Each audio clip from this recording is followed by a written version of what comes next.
네, 안녕하세요. 여러분들의 구독과 좋아요로 이 채널이 유지되고 있습니다. 네, 영상 속도는 1.5배를 추천드리는 바이고요. 항상 구독자님, 멤버십 회원님들에게 감사하다라고 말씀을 드리면서 이번 내용은 만두국수 총 정리하는 시간으로 한번 준비를 해보았고요. 이제 하반기에 뭐 물량이 나온다 안 나온다, 그리고 그 사람들이 이제 팔 거냐 안 팔 거냐 이런 내용들 한번 준비를 해보았고, 그 다음에 뒷부분에 이제 구독자님들의 질문사항 답변하는 시간과 금리에 있는 동향도 같이 한번 설명을 드리는 시간으로 한번 준비를 해보았습니다. 빠르게 한번 가보도록 하겠습니다. 이번에 보게 되면 이제 24년도 1월 달에 대부분 채권자들에게 이메일을 발송을 했는데요. 이게 이제 대부분 조만간에 상환 임박이 곧 나오는 거 아니냐라고 나왔는데요. 4월 달에 이제 22일 기준점으로 엔화 상환 옵션이 추가가 되었고요. 그 다음에 이제 여기서도 블룸버그에서도 마운트콕스 곧 반환 시작할 것 같다라는 이야기가 나왔습니다. 그렇다 보니까 이게 어느 시점에서 이제 반환이 될 거냐라고 나와준 내용을 보게 되면요. 자, 마운트콕스는 14만 2천 개 비트코인과 그리고 비트코인 캐시 14만 3천 개 그리고 690억엔의 채권자들에게 돌려줄 생각을 하고 있다라고 되어져 있습니다. 그게 언제냐? 2024년도 10월 달에 진행한다라고 되어져 있는데, 이거는 이제 약간의 변동사항이 있을 수가 있으니 대충 한 요 정도로 보는 게 맞지 않을까 싶고요. 그 다음에 암호화폐 리서치 업체에서 바라보는 시선은 다음과 같습니다. 아무래도 이제 만두국수에 있는 물량이 나오게 되면 약간의 부담적 요소로 가격이 좀 더 많이 부정적으로 갈 확률이 매우 높지 않겠냐라는 의견들이 좀 있었고요. 그것으로 인해서 이제 과연 마운트콕스 쪽에 일단 상황이 어떻게 흘러가고 있는지 간단하게 한번 좀 보고 넘어가도록 하겠습니다. 그러면 이 과거에는 파산이냐 회생이냐에 따라서 보상했던 절차 방식이 좀 달라질 것 같은데요. 자, 파산과 회생 부분은 2018년도 6월 20일 기준점으로 해가지고 민사회생 절차 개시가 결정이 됐고요. 이걸로 인해서 채권자들은 비트코인 개수로 보상을 받게 됩니다. 그러니까 즉 회생이 되었죠. 그래서 비금전 채권이 금전 채권으로 전환되지 않음으로써 비트코인 개수로 보상이 되고요. 만약에 파산이 되었다라고 했으면 평가의 기준으로 금전 채권으로 전환이 됨으로써 금액으로 보상되는 그런 사항이 있었습니다. 이 출처에 있는 내용은 대부분 고란 기자님의 있는 출처 기반으로 이 내용을 좀 도움을 많이 받았고요. 그 다음에 뒤에 있는 내용도 그러면 과연 이 개수를 받았으니까 이 개수를 받았던 형태에서 채권자들의 선택도 중요하겠죠. 그래서 한번 내용을 좀 보면, 자, 이게 기타 변제 방법이 있습니다. 조기 일괄 변제가 있었고요. 비트코인 7, 현금 30, 5년 정도 의 기간을 갖는 형태는 이제 부분적으로 이제 받는 형태도 있다라고 합니다. 그렇기 때문에 아무래도 이제 어떤 옵션을 선택하는 거는 선택한 옵션들이 좀 다수 많이 있고요. 돈이 급한 사람들은 당연히 이제 그 전에 조금씩 정리를 좀 많이 했었고, 그리고 VC 애들도 어느 정도 좀 정리를 그 전에 좀 하기도 했었기 때문에 아무래도 지금에까지 왔던 사람들은 대부분 나오는 물량은 좀 제한적이다라고 생각이 듭니다. 여기에서도 이제 마찬가지로 마운트콕스 최대 채권자의 사람이 꼭 다 모든 걸 대변할 수는 없지만 그래도 많은 물량을 갖고 있는 그 사람의 생각과 심리도 중요하겠죠. 보게 되면요, 매도할 생각이 없다라고 나왔습니다. 네, 23년도 기준점으로 이야기가 나왔는데요. 그렇기 때문에 아무래도 나올 수 있는 비중은 좀 적을 것으로 보여지고요. 그 다음에 여기에서도 마운트콕스 관련 소송 판결이 기다리가 보다는 조기 회수를 택했다. 조기 회수 조건은 펀드는 회수자 가능 금액의 90%만 환급을 받게 되고, 환급은 비트코인 7에 현금 3을 받게 된다. 그리고 이제 대부분 사람들이 이게 왜 100%인지 보상이 되냐, 뭐 이런 이야기가 있더라고요. 그래서 이것도 보게 되면 20%밖에 보상을 안 해주지만 비트코인이 워낙 많이 올랐기 때문에 이게 이제 금액으로 따지면 뭐 100% 보상이다, 뭐 이렇게 뭐 이야기가 뭐 나온다고 합니다. 저도 이제 정확한 건 아니고 저도 듣기만 했기 때문에 참고만 해두시기 바라겠고요. 그 다음에 이제 마운트콕스 8년 동안 지독하게 괴롭혔던 구간대를 보게 되면요, 요때이거든요. 2014년도 요때입니다. 그럼 피해자들 평단이 요때인데, 이때 기준점으로 존버를 했었을 때 기준점으로 보게 되면 22배고요. 만약 여기서 좀 더 올라가면 82배가 되는 겁니다. 그렇기 때문에 앞서서 요 구간대 다시 돌아가서 20%밖에 안 받아도 어차피 가격이 많이 올랐기 때문에 일단은 개이득이긴 하죠. 예, 그리고 원금 이상 가져갔다라고 볼 수가 있습니다. 가격 추이가 워낙 차이가 많이 났기 때문이죠. 그래서 종합적으로 본다라고 하면 이 물량은 일단 심리적인 요인이 제일 많이 갖게 될 것 같은데, 일단은 또 10월 달에 분위기에 따라서 좀 달라질 것 같긴 하다. 그 대신 대부분 사람들은 이 물량을 100%다 팔진 않을 것 같고요.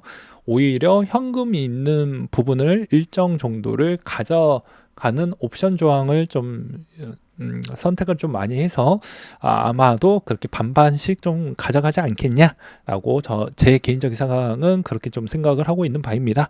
그 다음에 이제 이번에 뭐 GDP 성장률이 나와 줌으로써 전체적인 지수에 따른 추이도 좀 많이 눌러 줌으로써 좀 갈피가 어렵게 되어가고 있는 실정인데요. 저번에도 계속 이야기를 했지만, 전체적인 나스닥 구간이 어느 정도 잘 받쳐주어야 비트코인도 좀 괜찮습니다. 근데 최근의 동향을 좀 보게 되면요, 요즘 ETF 동향 추이가 어떻습니까? 자금이 이제 좀 안 들어오는 것 같다라고 이야기가 많이 나오고 있죠. 그래서 보게 되면 아예 들어오지 않았습니다. 네, 그쵸. 물론 이거 녹화 찍고 있는 시점이다 보니까 뭐 하루 이틀 아니 하루 정도에 있는 차이는 납니다. 그렇기 때문에 실질적으로 GBTC에 있는 물량이 계속 더 가중치가 나와줌으로써 생각보다, 하지만 이게 이제 보게 되면 전체 평균 추이를 보게 되면 3월 달에 맥스를 찍고 약간씩은 불규칙성으로 매도 물량이 좀 크게 나와주고 있지만 계속해서 좀 줄어들고 있는 실정이긴 합니다. 그리고 이제 주말 같은 경우에는 어떻게 볼 수가 있냐면요, 이 개입에 있는 개입도가 현저히 떨어지기 때문에 오히려 이제 좀 더 주말 되면 좀 더 약세를 더 많이 보여주었던 때가 있었기 때문에 이런 점은 좀 보시길 바라겠고요. 그 다음에 이제 대부분 금리 인하에 이제 가까워지는 그런 시점이 왔습니다. 대략 한 50% 정도 진행률이 나왔다라고 볼 수가 있는 것 중에 하나는요. 자, GDP가 어느 정도 안 꺾인다라는 속도를 보게 되면 어떨 것 같습니까? 그리고 이번에 PC 물가도 생각보다 조금 더 높게 나왔는데 그거는 별로 중요하지 않는 것 같습니다. 왜냐면 스태그플레이션이 왔다라는 건 이제 조만간에 침체에 있는 국면으로 간다. 그러니까 거기에 따른 성장통이다. 금리 인하의 성장통이다라고 저는 표현하고 싶거든요. 그래서 제가 저번 시간에도 요거 미친 듯이 풀어가지고 왜 데이터가 중요하고 왜 이것 때문에 왜 할 수밖에 없고 왜 2분기가 전환점이 될 수 있고 3분기가 전환점이 될 수 있는 그런 이유도 다 설명을 드리기도 했었죠.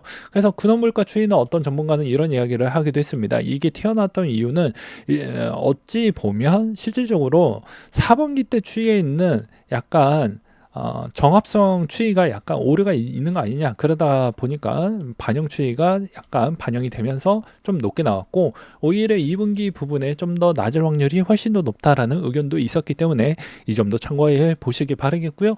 그 다음에 이제 벡트에 관련된 이야기를 좀 해보려고 합니다. 벡트 이제 한 구독자님이 한번 다뤄달라고 해서 내용의 핵심만, 이제 시간관계상 내용의 핵심만 좀 본다라고 하면요, 이제 비용이 좀 중요합니다. 그렇기 때문에 대부분 이 비용 절감을 얼마만큼 해 놓을 수가 있는지가 중요하고요. 부채에 있는 유동성, 그러니까 한 해의 부채 유동성은 부채를 갚을 수 있을 만한 정도가 커버가 되냐.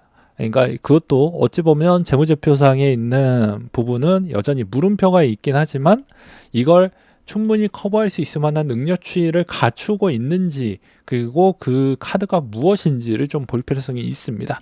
그래서 2024년도에 이제 비용 절감 프로그램도 그럴듯하게 준비를 하고는 있긴 하지만 이게 진짜 실질적으로 이제 주당 EPS나 이런 게 조금이라도 엇나가게 되면은 좀 다른 길로 갈 수는 있다라고 보는 게 맞지 않을까 싶습니다. 그래서 좀 예측하기가 상당히 어렵기 때문에 이번에 이제 상당히 어렵겠지만 대부분 이것도 기존에 이제 요거를 보시게 되면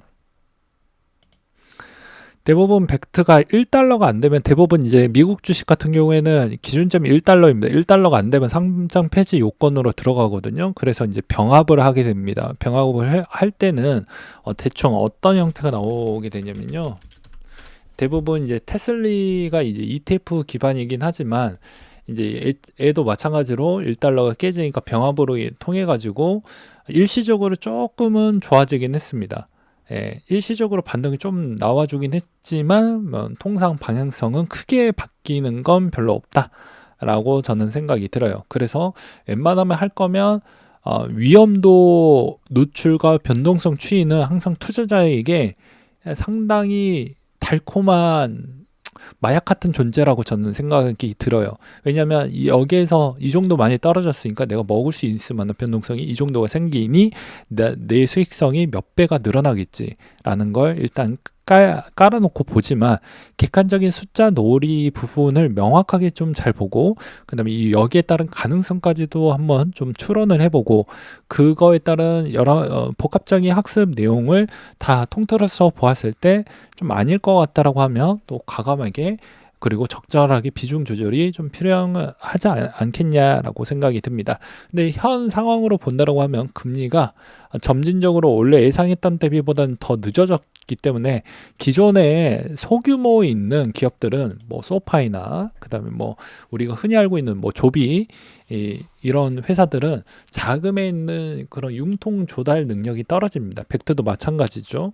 그렇기 때문에 아마도 좀 어려운 부분이 있지 않을까라고 생각이 들기 때문에 그리고 지금 시점에서 이제 스태그 이야기가 나왔다라는 건 아무래도 이제 곧 금리 인하를 하겠지만 그 중간에 있는 과정 때까지는 이런 소규모 기업들은 상당한 진통을 겪을 수가 있기 때문에 그런 점을 잘 보시고 적절한 시점에 비중 조절을 잘 하시길 바라겠습니다.